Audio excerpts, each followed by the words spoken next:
I started in the sheet metal industry as a union sheet metal worker right out of high school. Like in 1987 I graduated. I started right away in July, right after graduation. I served a 5-year apprenticeship.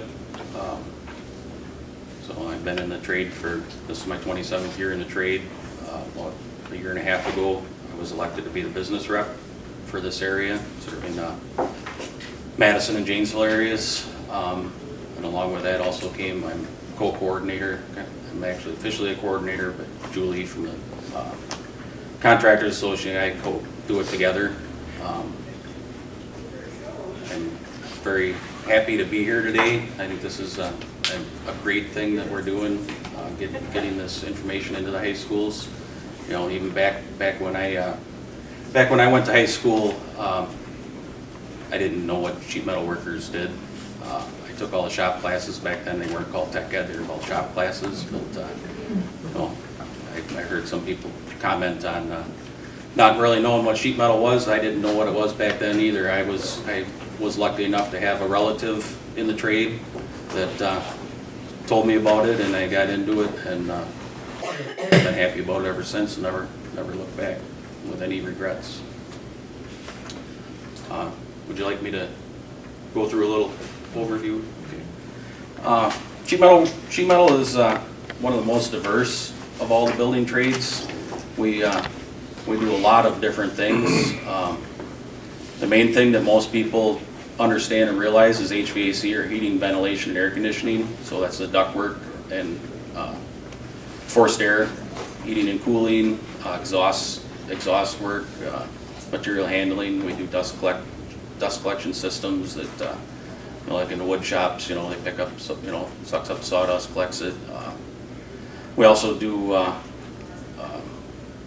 in the food service industry, a lot of stuff you see day to day is done by sheet metal workers, like stainless steel countertops, sinks, the exhaust hoods, all the ductwork related with that. You know, we do stainless steel walkthroughs in, you know, plants like Oscar Mayer, all kinds of things like that. We also do architectural sheet metal, which is anything from a copper roof to gutters, downspouts, any ornamental work. We make things like planters outside of buildings, fancy trash cans, anything with sheet metal. Pretty much somewhere we do it. As a sheet metal worker, you know, we pride ourselves in we manufacture almost everything that we install. Not everything, but a very high percentage, which is unique to our trade. You know, we take a flat sheet of metal and we turn it into round and rectangular ductwork and fittings.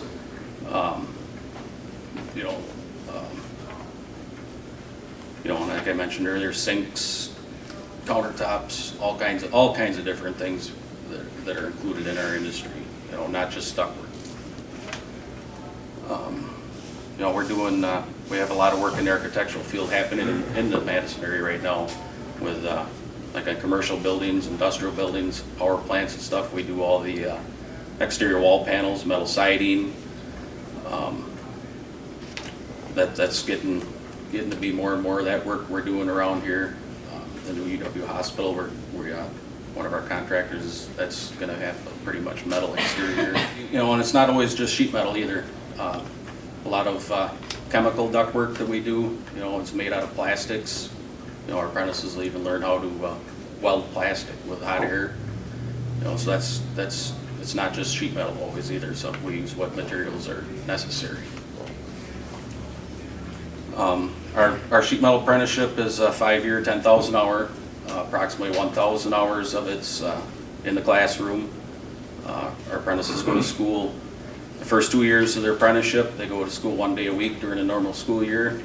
That is paid related, so their contractor pays them 8 hours pay to go to school that day instead of going to work that day.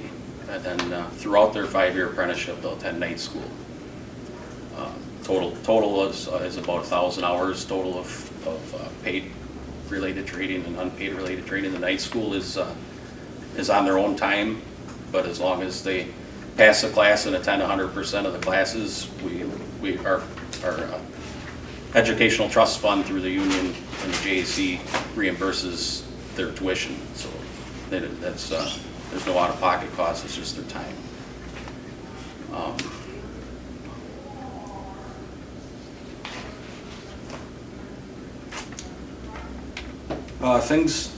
Those who go through an apprenticeship program through sheet metal, things they can expect is you'll end up with an excellent trade-related education. They can expect not to owe anything in student loans when they complete their apprenticeship because of the paid-related and reimbursement of the tuition for night school. In fact, a good number of our apprentices actually own homes by the time they complete their apprenticeship. I'm one of them. I was able to purchase a house when I'm still a fourth-year apprentice because of our guaranteed. We have guaranteed wage increases. It's structured that it's based on a percentage of our journeyman scale. You start out at 40% when you start your apprenticeship. Every 6 months and 1,000 hours, you get a 5% increase until you get up. When you finish your 5-year apprenticeship, then you finish out at a journeyman scale. So it's, you know what you're going to be making, you know when you're going to get your raises. That's a good thing to know what you're going to be making. I've touched on this already. You know you're going to be able to get family supporting wages with guaranteed wage increases. And we have excellent benefits. We've got great health insurance, great pension plans, and all that's you know what you're going to get and when you're going to get it.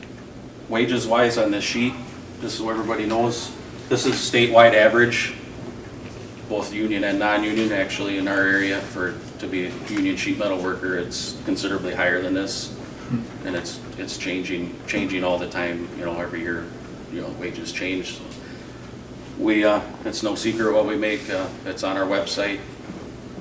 We're about we're $10 an hour higher than that base wage on our check right now. So we make a good living wage and family supporting wage. Like I said, it's probably the most diverse trade of all the trades, building trades wise, because it's such a broad field. All our apprentices learn how to weld in the classroom. Different contractors do different amounts of it. We do have some contractors that specialize in industrial work where they do a ton of welding. Our welding classes, they'll learn how to do basic stick welding, wire feed welding, TIG welding, and then depending on where they're employed at, they'll learn. We try to teach everything so that everybody's well-rounded in the entire field.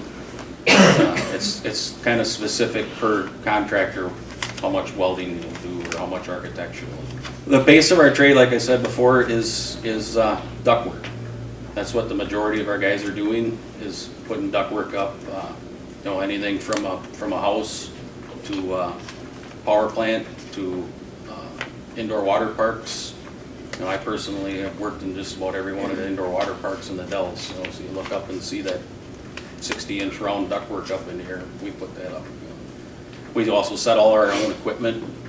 So guys get involved with, or people get involved with the setting of equipment.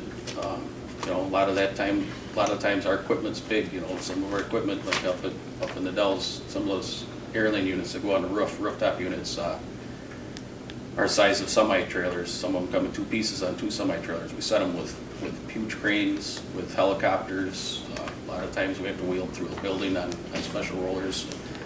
Setting of equipment is actually a fun thing to do also. So you do all the rigging? Yes. Also? Yep. On our own equipment we do. Yes. That's cool. I mean, we don't set other people's equipment, but all our air handling unit equipment, exhaust fans on the roof in a mechanical room, we set all our own equipment. And it's, like I said, I've been on a couple of helicopter picks even. Sometimes the equipment's too far in and too heavy for a crane to reach. I've actually worked on a couple of jobs where we have helicopters come land them on the roof. So it's, you know, it's different all the time. Not every job's the same. You know, we do everything from restaurants to power plants, like I said, you know, and everything in between.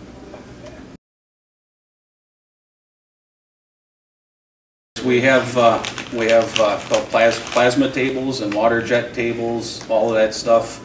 Most of our fittings now are not laid out by hand except for the smaller shops. It's entered in a computer. A lot of times through AutoCAD process, it's downloaded directly to our burn tables. Our fittings are burned out with a plas table typically in most of our shops. And then our apprentices and journey workers know how to bend it up and assemble them.